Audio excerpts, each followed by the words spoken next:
Let's recap. God's mission is our mission. The mission forms the church, and the church lives like Jesus lived. But there's more to it than that. There's also a message.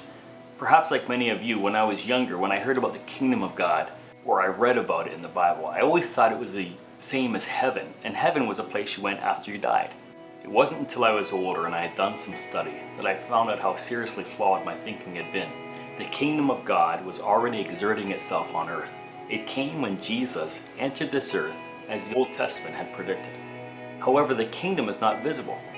It's hidden and not fully come. As Jesus told in his parables, it's kind of like a seed that continues to grow until it bears fruit. Like any kingdom, it has citizens.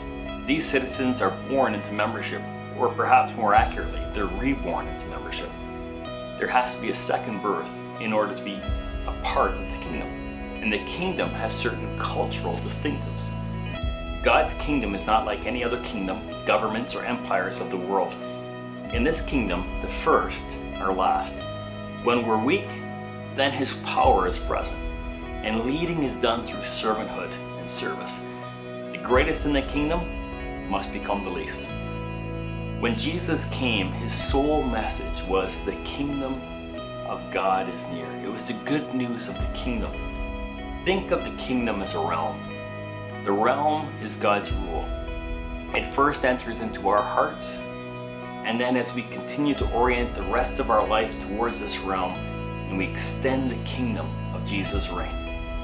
And Jesus' intent is that the kingdom would come down in all the earth.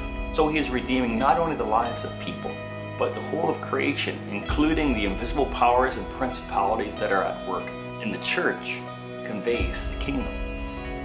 The authority of the kingdom has been given to his church, who serve as kingdom outposts in a world that is actively rebelling against the king. And that authority is one of love and service and surrender.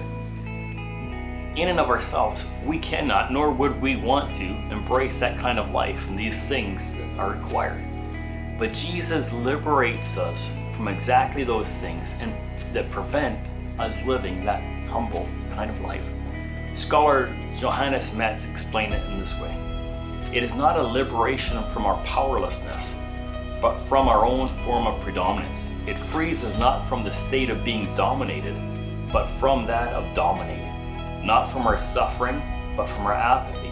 Not from our guilt, but from our innocence, or rather from the delusion of innocence, which the life of domination has long since spread out through our souls.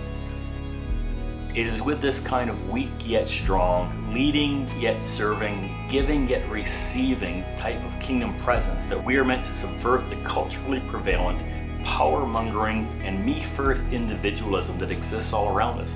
And as we do this, his kingdom comes, his will is done, and the seed of the kingdom grows. It grows when we take a stand against corruption and evil. It grows when we uphold justice and extend grace. It grows when we care for the creation as God cares for the creation.